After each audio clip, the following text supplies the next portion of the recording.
ladies and gentlemen, the President of the United States. Please be seated.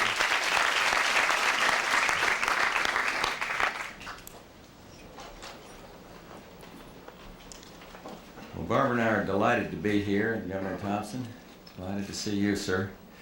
But I'm here today to welcome into our cabinet a man who I believe is destined to go down in history as one of the truly outstanding Secretaries of Transportation, Sam Skinner.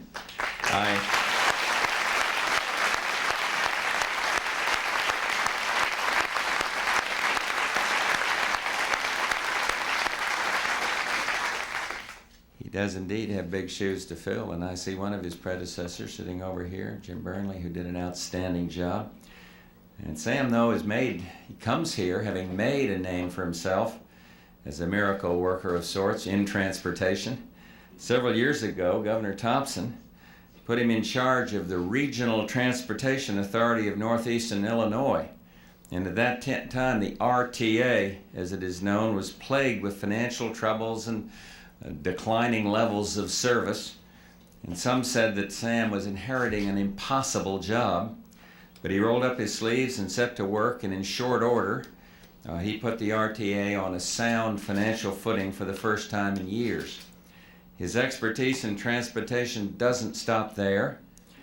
He's an instrument-rated pilot who has flown in and out of Chicago's O'Hare, one of the busiest in the nation, more times than he can count, and here he is.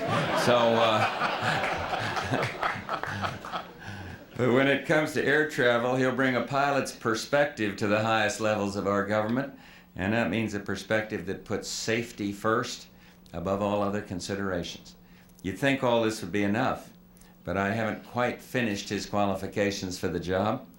Besides overseeing the federal government's role in maintaining and improving our nation's transportation system, the networks, the Secretary of Transportation has another critical duty. He commands the Coast Guard, and the Coast Guard serves on the front lines of our war on drugs, and I can't think of anyone in America who has Sam Skinner's background in transportation and has been a distinguished U.S. attorney prosecuting a number of major cases.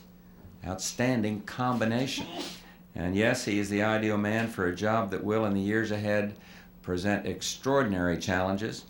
I'm sure that I don't need to remind anyone in this audience of the high priority my administration places and intends to place on the war on drugs. I pledged in my inaugural address that this scourge will stop, and I really mean that. I'm determined to see that happen. Sam will be working closely with Bill Bennett, and I know that they're going to make a great team. And let me mention another area in which Sam will face challenges. That's aviation. The U.S. is the safest place in the world to fly, and it is getting safer. And that safety record is your record. This department carries a great deal of the responsibility for the safety of the skies, and carries it with ability and certainly justifiable pride. And I know that you join with me in saying that we won't rest until every possible step has been taken to make air travel in America as safe as it possibly can be. By the way, in one area critical to safe skies, Sam is hitting the ground running. Next week, he will head a delegation to ICAO in Montreal, the special session of the Council of the International Civil Aviation Organization. He has my mandate to do all he can at that meeting to hasten the day when the international community puts an end to terrorism in the skies.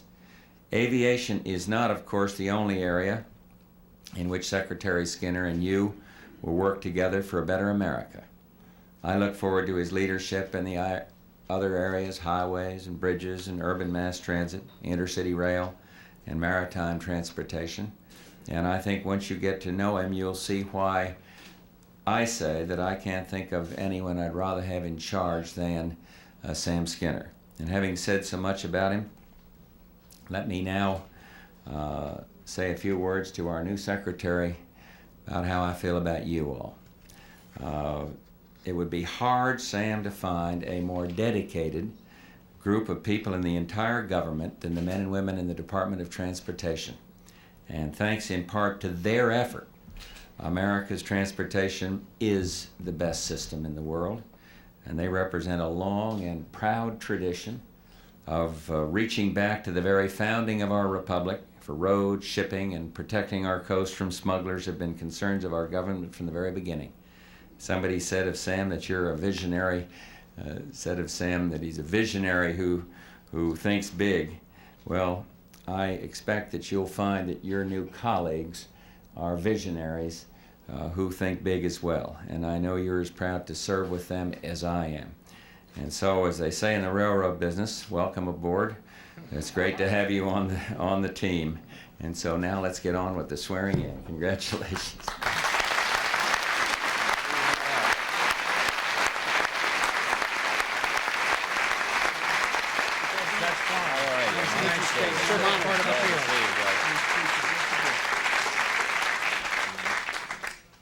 Judge. I, Samuel Knox Skinner, I, Samuel Knox Skinner, do solemnly swear do solemnly swear that I will support and defend the Constitution of the United States that I will support and defend the Constitution of the United States against all enemies, foreign and domestic, against all enemies, foreign and domestic, that I will bear true faith and allegiance to the same, that I will bear true faith and allegiance to the same, that I take this obligation freely, that I take this obligation freely, without any mental reservation without any mental reservation or purpose of evasion, or purpose of evasion, and that I will well and faithfully and that I will well and faithfully discharge the duties of the office discharge the duties of the office upon which I am about to enter. upon which I am about to enter. So help me God. So help me God. Amen.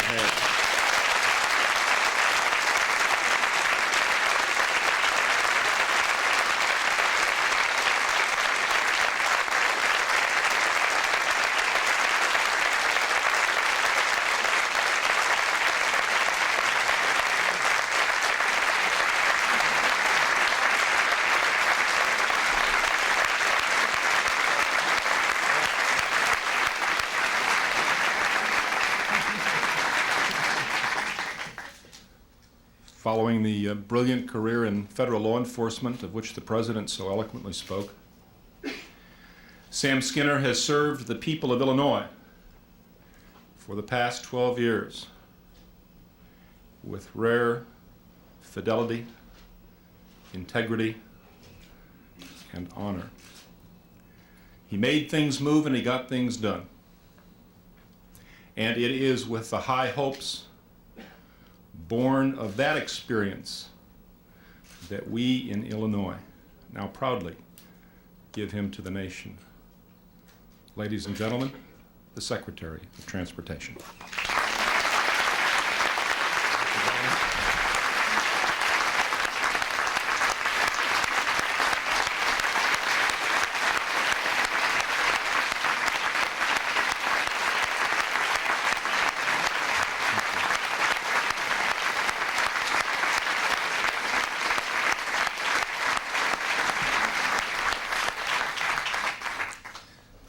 Thank you, Mr. President, for your kind words and for making me part of your team.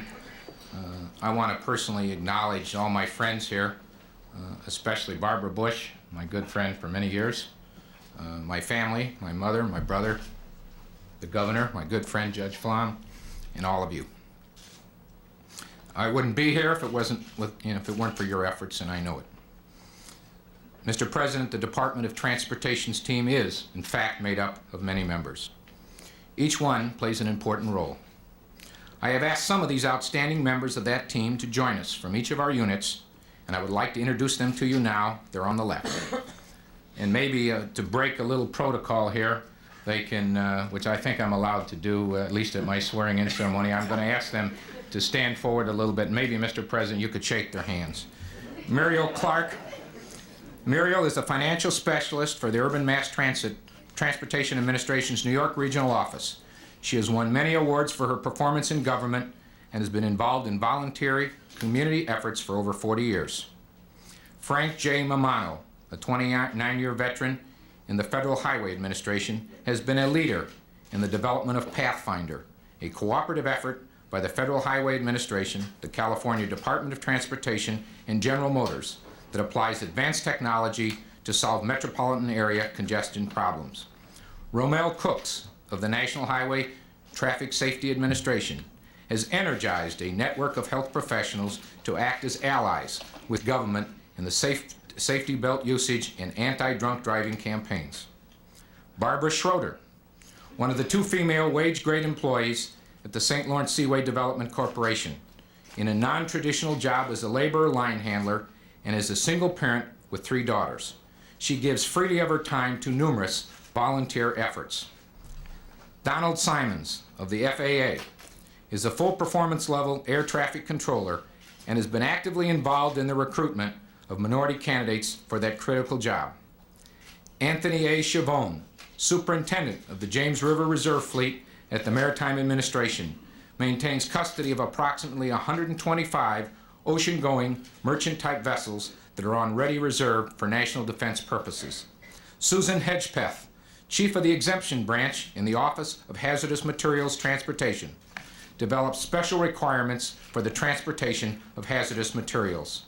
Sandra F. Talbert of the Federal Railroad Administration moved into the department's Upward Mobility Training Program in 1975 and is the first female inspector at the Interstate Commerce Commission and the Federal Railroad Administration.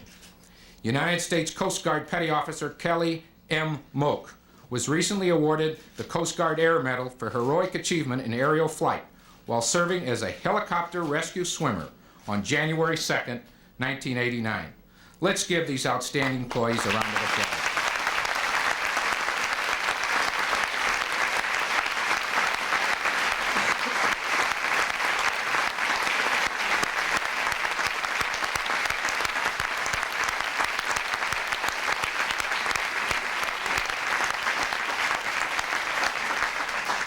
Mr. President, these individuals' achievements reflect the spirit of this department.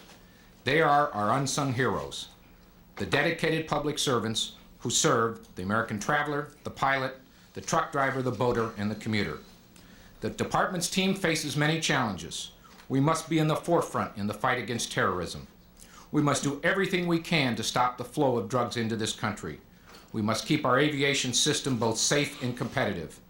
And we must maintain our significant and important presence in the maritime industry. We must also continue to build and maintain our infrastructure. And I want to acknowledge, as I look on the next step, our Congressman Martin, our Congressman Mineta, Congressman Coughlin. We must work with Congress, and I will work with Congress, to develop a visionary and comprehensive transportation policy for the 21st century, a policy that recognizes the transportation system is the essential lifeblood of our economy and also for our defense. These goals cannot be achieved without the energy and commitment of thousands of team players like those you have met today. I know already from my brief introduction to this department that this team is ready, willing, and able to do this important job. The American people have selected you as their president, and you have asked me to be your wingman.